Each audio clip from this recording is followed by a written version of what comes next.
Is Mr. Motojitsu ready? Can we bring him to set, please? Where is he? He's in his trailer. He's demanding M&Ms again, but only the yellow ones. I want yellow M&Ms. All right, let me do my intro. 10 questions for a biker, take 1. And action. Welcome back to the channel, everyone. Thank you so much for tuning in. Thanks for watching. It is Celebrity 10 Questions for a Rider. It was kind of I really loved interviewing Lee Parks recently. Yeah, I like those videos too. So thank you. And I shared those, and people have reached out to me. So and thank you for that. Yeah, but you don't really need a proper introduction, but I'm going to give you one. Thank you for agreeing to be on camera. Thank you for spending the day with me. Thank you for training with me. Thank you for opening my eyes and mind to a level of motorcycle performance and skill set that I haven't been exposed to. Yeah, the one-on-ones.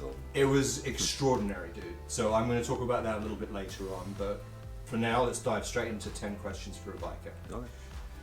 You are an instructor, you're a mentor, you're a content creator, but at heart, you're a motorcyclist. You're a biker. Question number 1. What was your very first motorcycle experience? How old were you? And who first taught you to ride?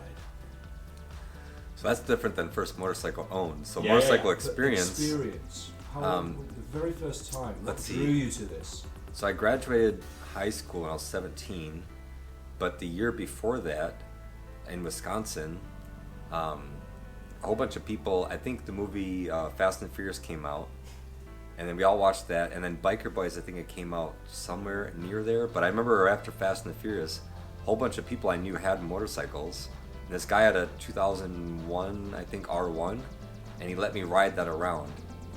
No training, no gear, and he let me ride around. I rode it around. An R1 with no experience, no gear, nothing, just to see. I played the drums, so I knew both hands, both feet doing different things, and I kind of understood, like, clutch, lift, like, just understood how mechanically it worked. Rode on circles for 2 minutes. And like, just went. You said you were 17? Yeah, well, actually, it was a year prior I graduated, so probably like 16. So you'd driven a car, with a stick shift, so you knew clutch. Stick shift, already knew how to do that. Car. So that translated a little bit to the... And the drums. Right, and the drums. There you go. But doing the clutch and everything, but just, I remember distinctively, like, I got up into second gear, slowed back down, almost stalled, because I didn't realize I got a downshift, then turned back around and came back, and just, like, down and back, second gear and first gear. I was like, okay, cool, you know, because after the movie Fast and the Furious, everybody wanted to get the body kits, the underglow, and that little part in there that he said was like, well, you better get something better than that crotch rocket. And I was like, oh, motorcycles. And then, but a bunch of people I knew had bikes. I just, 16, 17 or whatever it was, no money, nothing, and I just couldn't afford anything, so I couldn't buy anything. But I was like, oh, maybe one day I'll. So that was the experience. Yeah, that was the first experience on a bike. Was the spark. Yeah, and watching that stuff, and then Biker Boys came out, and then that whole time I didn't have a bike forever. I didn't buy a bike myself forever, so watching Biker Boys, and then remember always all the, you know, with Fast and the Furious 20 by now, or whatever it is, and there's always motorcycles and seeing bikes. I was always like, one day maybe I'll be able to ride, but then I joined the Marines, so then deployments and blah blah blah. Then eventually I was able to finally settle down when I'm not deploying all the time and have time, then I got a bike. But this first experience was way back before the Marines in high school. Okay. Yeah. So the part 2 of that is who first taught you to ride. Well, taught me to ride. The guy that gave you the R1 to ride didn't actually teach you to ride. No one. You just. My first thing, no one taught me to ride. So I got on the bike. This is the clutch. This is the brake. This is the throttle. Not even that. Nothing. I was like, hey man, can I try it out? I was like, oh, he's like, oh, you know what you're doing? I was like, yeah. That's amazing. I just got on the bike and I just saw people do it, and I was like, it doesn't seem that hard. On an R1, went down the block, shifted the second, turned around in first, finally, came back in first gear, got off the bike, and that was about it. But then, way later when I got my first bike, I just took the course, the basic course, which was still MSF before Lee took over California. I took the MSF course. So MSF and the instructors there were the first people to teach you to ride, actually formally teach you. Formally teach, yep. And to get your license. Okay, cool. Yep. And how old were you when you did the MSF to get your license? How old was I? So I just turned 38 in June. Okay. And I've been riding for 9 years this past August. So when did I start riding? I only actually formally started riding. 28, 29? Yeah, 2029. And I was thinking about that, like, young and dumb, me looking back at myself, first bike was a CBR 1000 RR, because I listened to my idiot buddies in the Marines that said, don't get a 600, you'll be bored. So I got 1000 as my first bike. But only nine years is... But thinking back, and that was me already, you know, Right. Marines and deployment and drill instructor, and I was like young, dumb, stupid. Right. But I couldn't even imagine, like, if I got a big, powerful bike at 18, 19, I'd be dead. There's no way I would have had the discipline or anything to, like, take it seriously. Or Right. I'm lucky that I didn't start riding until when I did. And even then, I crashed and almost killed myself, even though after all that, so... So MSF, 28, 29 years old. Which MSF course, where was that? On Pendleton, because I was still active duty Marines. You were Marine Service, Marine Corps I was still base active at duty. Pendleton? Yep, and Dave Bianco was the one that taught me. We love Dave. Yep. Dave, you're on my list. Video next. Yep. And Christine that you interviewed. And Christine. They were both my instructors for the Amazing. basic course. Yeah, I still have my card that says August 2000, what's 9 years ago? 2013, I think. Right. That is signed by Christine, my MSF BRC. Yeah. All right. So question number 2: what was the first motorcycle that you owned or was given? But So- your first bike. 2012 Honda CBR 1000 RR. So I went to here, Fun Bike Center, walking around, looking around. I remember saying this is crazy. This is ironic. Sorry, a CBR 1000 RR is your first Yeah, motorcycle. RR race An replica. RR. Yeah. So I You was did walking everything around. wrong. Yeah. You were No, on board. all the things I say in my videos, I've done. So people think I'm Right. just talking crap or I'm hating. Yeah. I've done all the mistakes. And the first thing I bought on the bike is, guess what? A slip-on. An exhaust system, probably. It wasn't loud enough, so I bought a full exhaust. Took off the cap and did the whole straight through pipes with a slip Full on headers. Oh god. Yeah, and I was still wearing jeans when I did that. Oh. I did everything that I now talk like, don't do that stuff. It's so stupid. So I was walking around Fun Bike Center, and I was like thinking about the bikes and doing this. And I remember the guy specifically saying, it must have been very new when they first came out. I was like, oh, you want to get a BMW 1000, like sport bike? And I remember thinking, like, I didn't know BMWs made motorcycles. Right. 'Cause I just totally ignorant. I thought I was so dumb he said that. I'm like, BMW? Like, that's a car. Like, Right, I was that is thinking, I was like, no, I don't want that.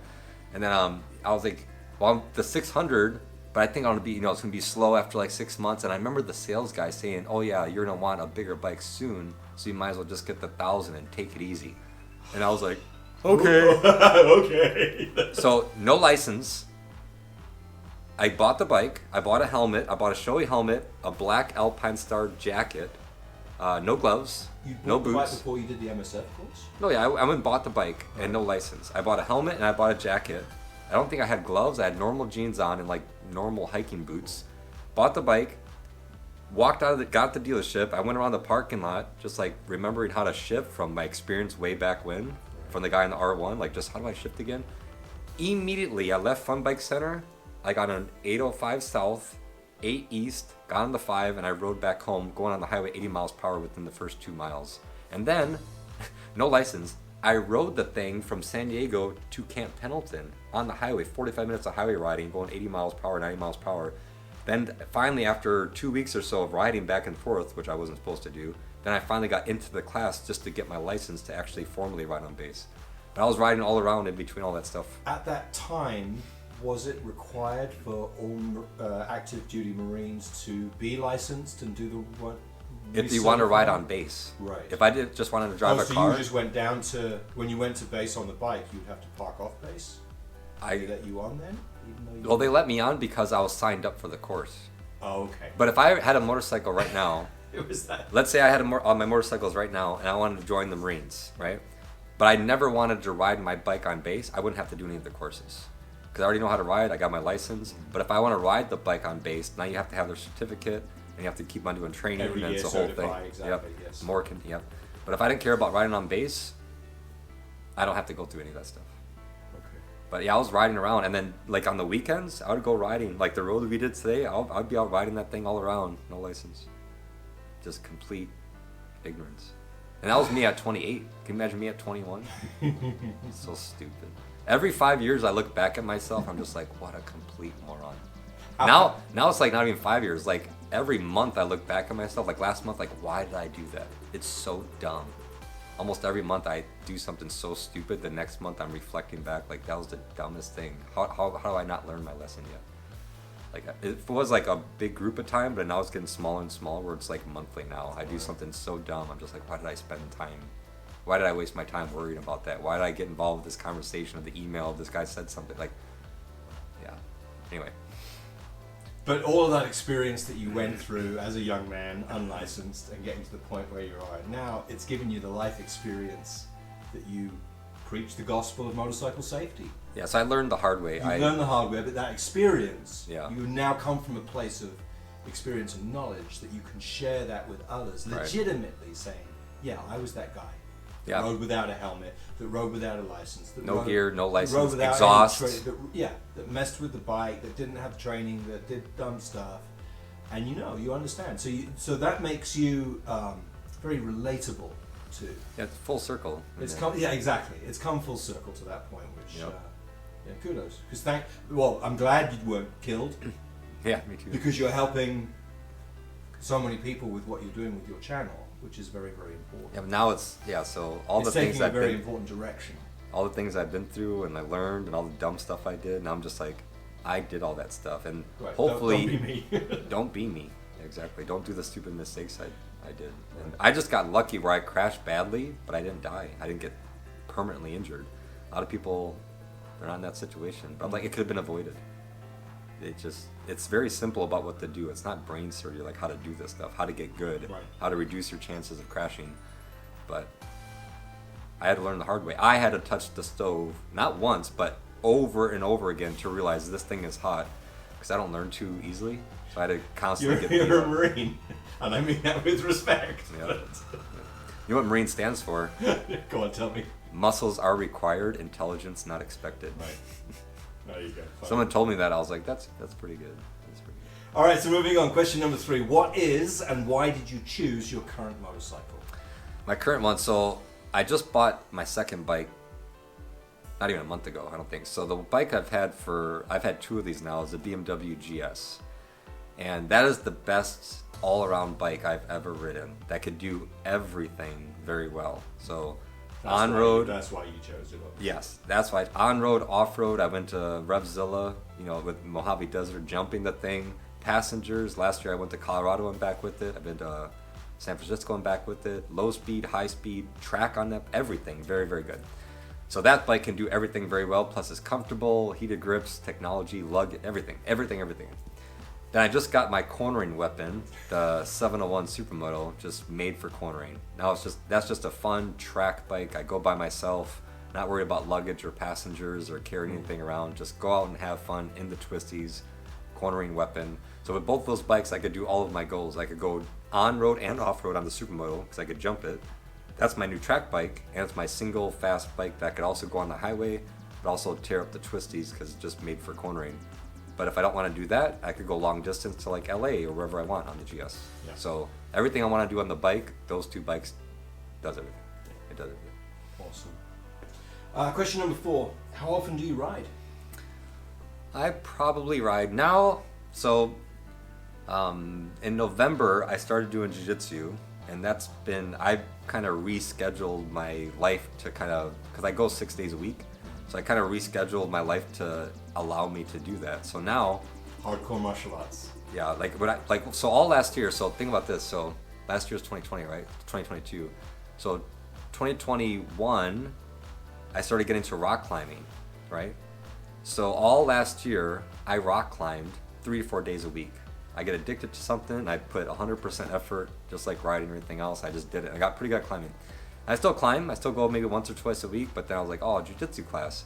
And Motojitsu, it's like the actual inspiration. It is. And I've been to a couple other schools before, like over the last 5-6 years, but I just never found instructors. The school I didn't like, and just the environment. Audited classes to see. I tried a couple classes for like a week. I go here for a month. I didn't like anything about it. I didn't learn anything. They weren't actual instructors. I would just get smashed. And I'm like, how am I learning? And like the whole environment, I just didn't like it. So I was like, you know what? There's not many. I don't like the schools around here. So finally, my buddy, I started riding with him. Then randomly he was like, oh, I'm a black belt in jiu-jitsu. I'm like, really? So I'm helping him build his YouTube channel. He's like, if you ever want to roll, I could teach you like one-on-one. So I got the mats over there in the garage here. And now he does one-on-one with me, so I'm helping him build this channel. He's helping me with real jiu-jitsu. I was like, I want to practice more with you. He's like, why don't you just join the gym? I'm a professor at La Jolla Jiu-Jitsu, which is 15 minutes away from me. So I went there and watched a class with him, and I was like, I want to do this more. So I signed up, and now I'm just addicted to that. So, but I want to get really good, but it takes a long time. So I'm sacrificing everything. The whole point is everything takes sacrifice to get good at anything. So now I'm sacrificing how much I'm riding to be able to go once a day, every single day to jiu-jitsu. So getting back to the question of how often do you ride? So I was riding. Is it still daily? I mean, do you ride to jiu-jitsu? No. Because when I'm done, I could barely drive. I'm so exhausted. Right. It's ridiculous how exhausted. Usually after jiu-jitsu, I don't do anything the rest of the day. So Monday, Wednesday, Friday, when I'm done at 1:30 or whatever, I don't do anything the rest of the day. I'm physically worn out. Tuesday and Thursday, it's at 9. So then it takes me to like maybe noon or 1 to like do nothing and chill. And then I could go riding. So I used to ride probably 4 or 5 days a week, like all the time, just ride. Now, because of this, I'm so exhausted afterwards, I probably only ride, we got the weather of like the best place in the world, San Diego. So probably, I still go ride though, probably at least 3 times a week, at least. Even if it's just a little ride, I just take the 701, just go down to the beach, I go downtown, but just get on the bike and go ride. But it's less than what I was doing because I know it's gonna take a lot of time to get good at anything, and I'm really addicted to jiu-jitsu right now. And I just feel lucky that I'm able to sacrifice some things in order to get good at this thing, but I still go 3-4 days a week, or probably 3 days a week is, yeah. The writing incorporates your video production, your social media presence, obviously. So, I mean, how often are you writing to create videos Versus riding for fun. For fun. Ironically, this is the best thing about it. It's the same. Right. I go ride for fun, and I'm always recording with a dash cam, whatever. And sometimes I go riding just for fun. I have my cameras, and on the way back, I just think of something randomly while riding. I just start recording. Oh, these are 3 things to never do on the highway, or whatever it is I thought about. I just talk about things while I'm riding. Or if I'm riding, I come up behind a biker, they're wearing shorts and a t-shirt. I'm like, there's no way. So I just start recording. I'm like, oh, hey guys, check it out. This is a good example of what not to do. Yeah. Can you imagine jumping out of a car at 80 miles per hour? How are you going to feel? That's what it's going to feel like if he crashes at highway speed. I'm like, this is so... So I go riding for fun, and usually just every time I go out on the bike with my cameras, with a video idea in my mind or not, something's gonna come up where I see something crazy, I record something, or I just think of an idea based on what I see, and I know I could talk about it. So whenever I go ride, I always have adventure every time, right? Every time. It So really is. It's not actually. It's kind of rare that I actually go out with an intended video in mind. Most of the time, I might have a couple ideas, like I want to do something about. I haven't talked about swerving in a while or whatever, or maybe like, people like tips and tricks for city riding, because a lot of people ride in the city environments, and maybe I'll just ride around the neighborhood, and then just me doing that pops ideas into my mind, because people walk across the street, the scooters, people don't stop at stop signs, so just being out on the bike, I almost always come home with 1 or 2 videos. If I go on my bike by myself with nothing planned, I'll come back with 2 videos that I'm gonna make. Just randomly, because I just see things and things pop up. Alrighty, question number 5. If you could take a long distance motorcycle trip, where would you go and who would you want to take with? It could be anywhere and anybody, alive or dead. They'll be riding a bike. Yeah. Mind you, they'd probably be quite happy being a passenger behind you as well. But, I mean, we're talking long way up, long way down, that kind of long, or Africa, New Zealand. I would probably just ride around the United States, because I don't know any other languages. Yeah, and see all the cool, like probably like all the national parks. National parks, that would be amazing. Because I don't like going to different places. I don't know the language. I just feel like I don't like being that so uncomfortable where I don't know the language and I can't communicate with people and talk. We do have a thing called Google Translate now. It just gives me so much stress to do that. I don't know. And then the whole thing with those circumvent the USA. Yeah, go around on a bike. the Who US. would you do it with? Who would really excite you to do that kind of trip with? The thing about that, I only ride with people now that I know that are actually good riders, because I don't like to worry. I don't want to worry about someone who's behind me, trying to keep up, trying to do something. If we're talking on the Cardos or whatever, and like we're going on Utah, I'm like, oh, look at that thing over there, let's go, and just go off the cement into the dirt. I want to know they could handle the bike.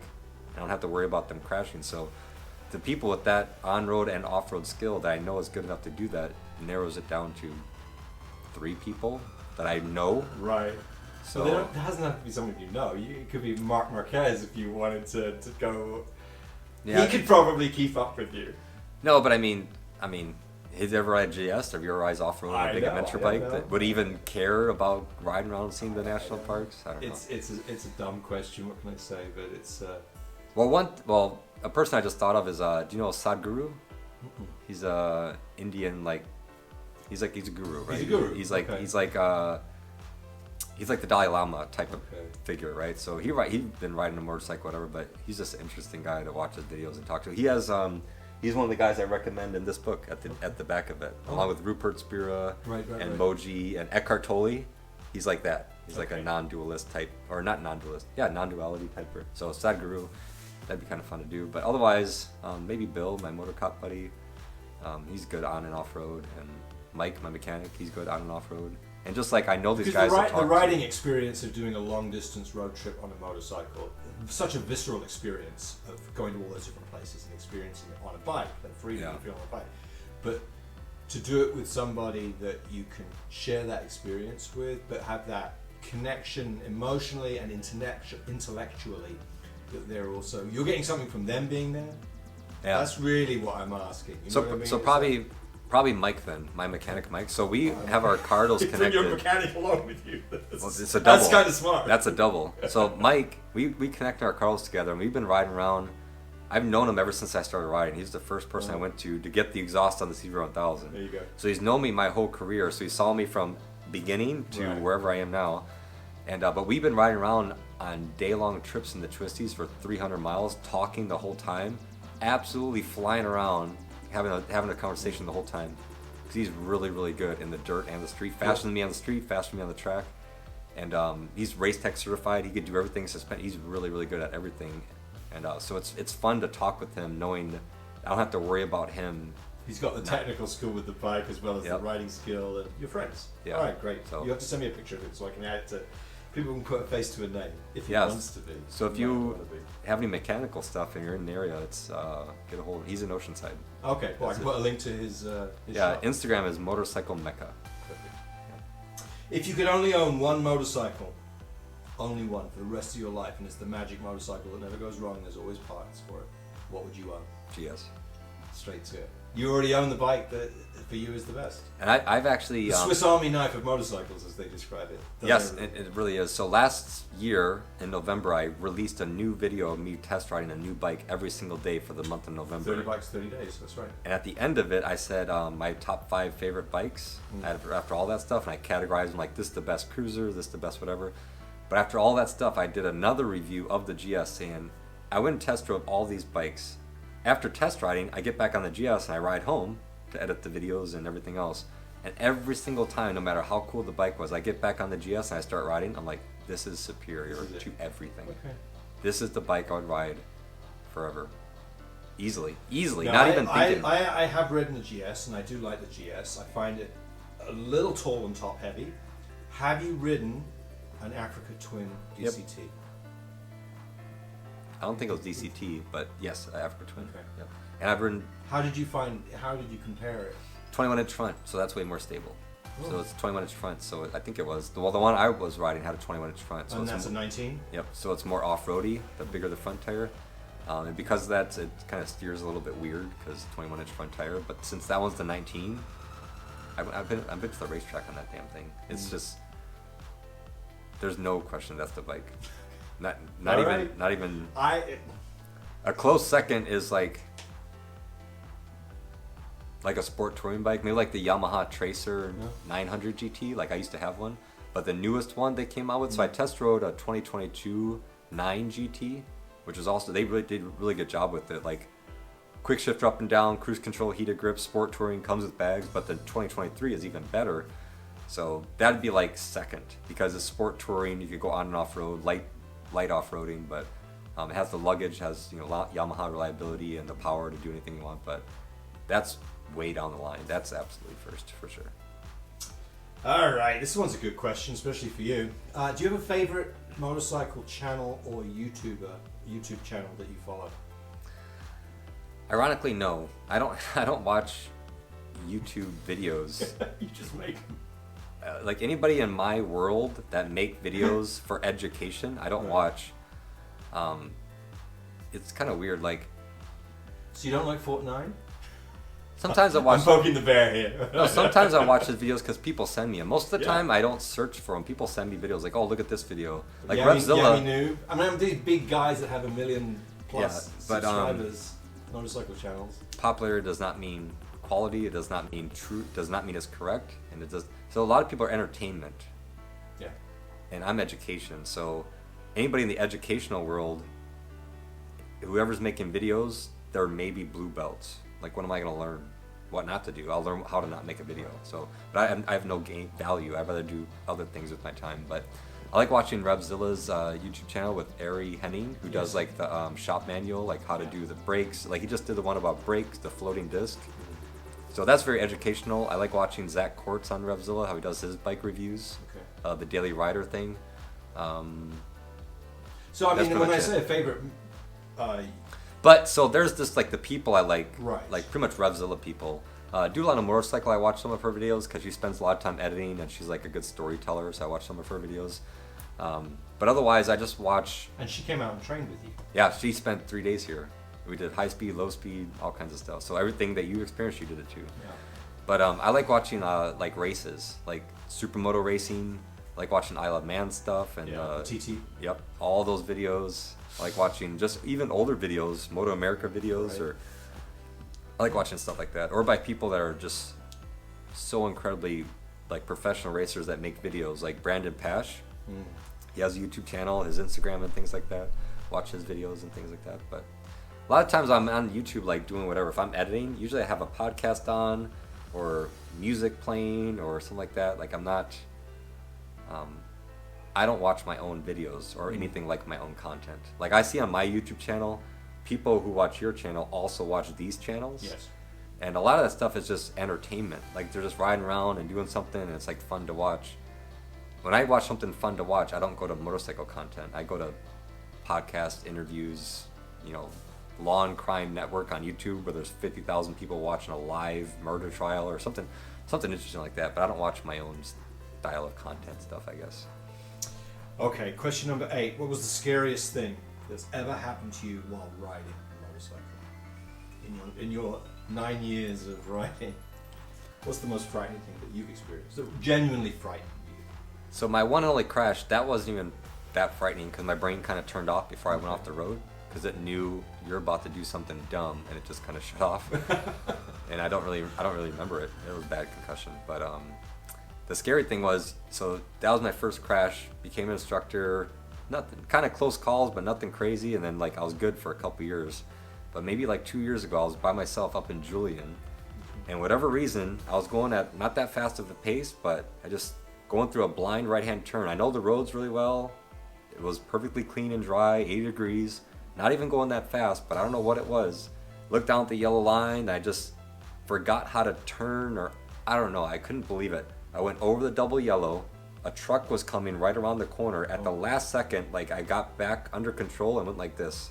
Like barely missed head-on collision with the truck. This was after all these courses, no incidents, nothing. I got back home, I got to Julian, I can't believe it. I was so mad at myself forever. Like, how is this happening still? After all this education, all this training, all these things I've been doing, how is it that I still went wide and I almost went face first with the truck?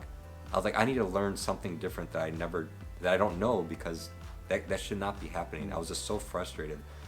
And then I think shortly after that, I went to champ school and I learned real braking.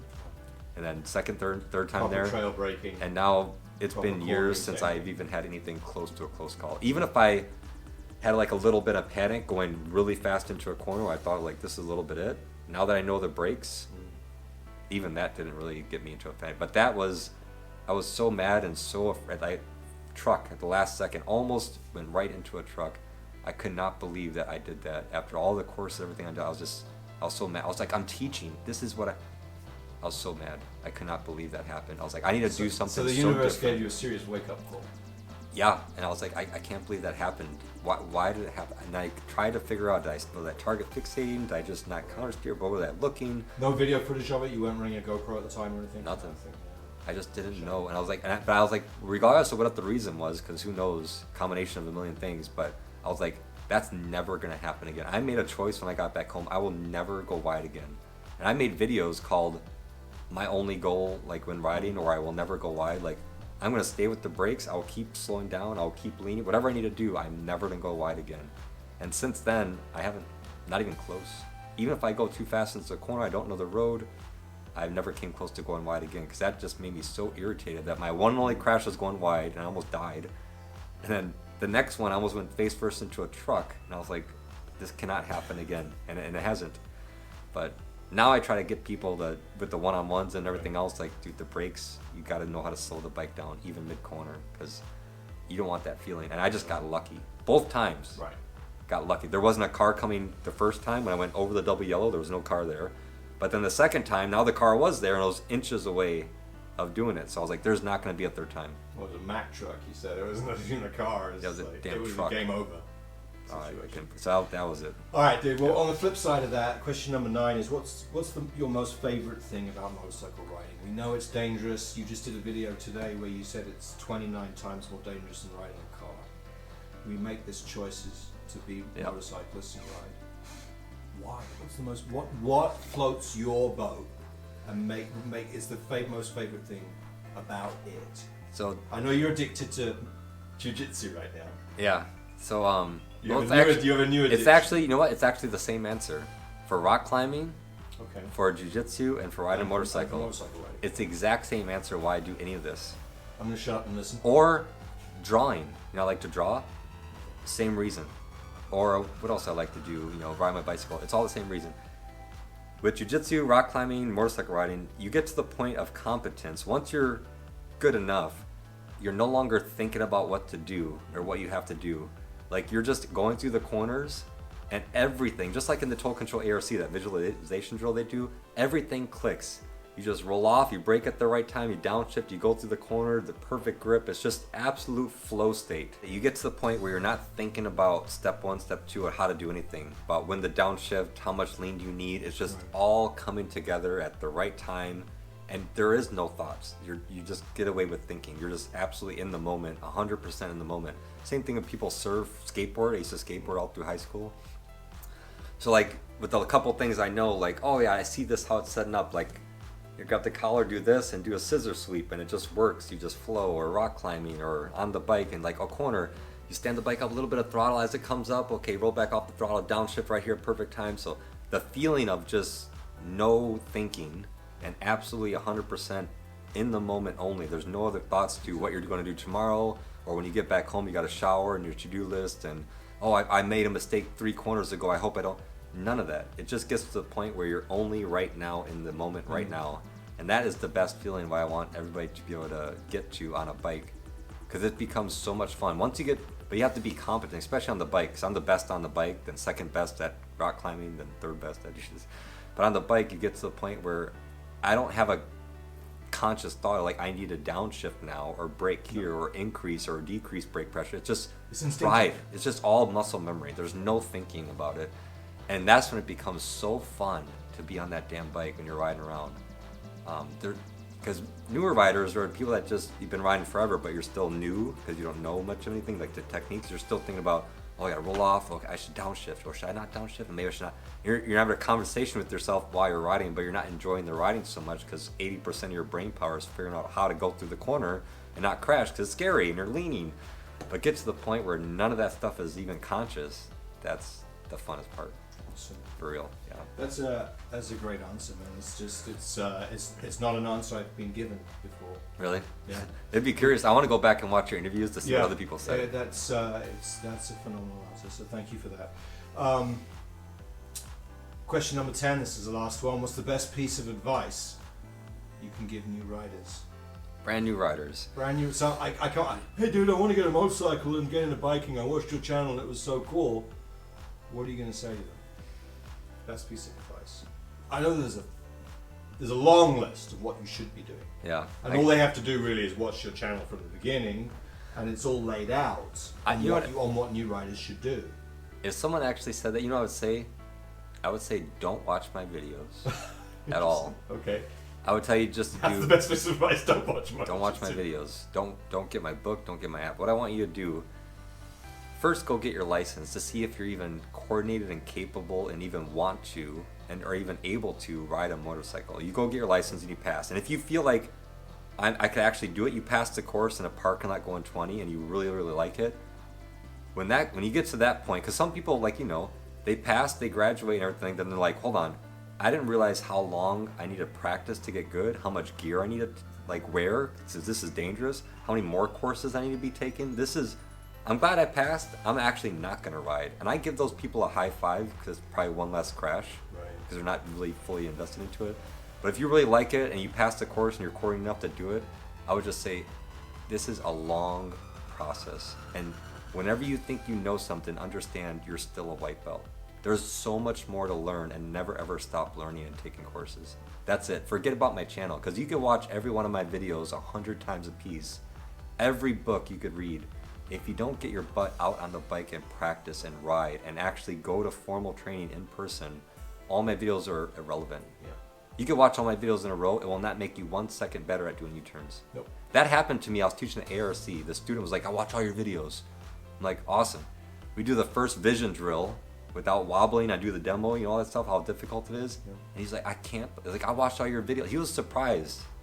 Why am I not better? Why can't I do these demonstrations like you? I've watched all your videos. I'm like, there's a difference between hearing what I'm saying through my own experience of being on the bike and you just listening to it, but you've never been on the bike and done these things.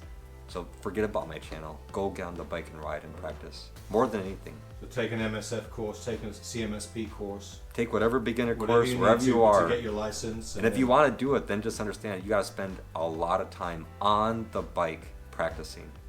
And focus, practice. Pick one thing and just practice getting good at it. And then pick another thing and pick another thing. But you can watch all the videos. I could watch 1 million jiu-jitsu videos. I've watched a bunch of them because I'm like addicted now, right? Then I go to my buddy who's a black belt.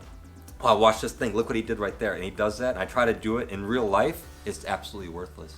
Or I just don't know how to do it well enough yet. And that's like, you know what I mean? But still, I was like, that's not translatable. I could watch something, how to do it on a YouTube video, how to do a move. I try to do it in real live rolling. The guy looks at me like, what the hell are you doing? That ain't gonna work.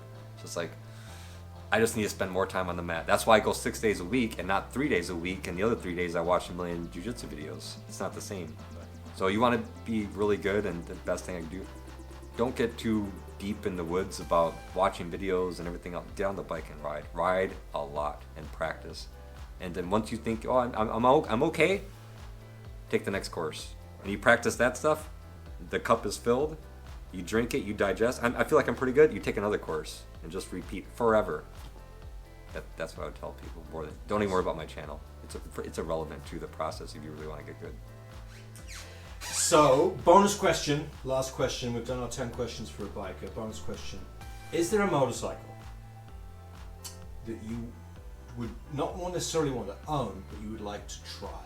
Just to try it out? Just to swing your leg over it and ride it. As maybe, knowing how well you ride on the track, I'm going to immediately think maybe you should try a MotoGP bike. Oh, like any bike? Any bike. Oh, okay. I was just Have you thinking seen the new Aston Martin $250,000 motorcycle? It's incredible.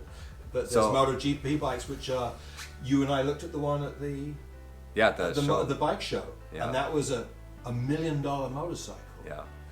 So what the first one that came to my mind, I saw this bike before, like online. I saw a couple people have it, not the exact one, but something like it. But it just looks so different than everything else. But it has a tremendous amount of power.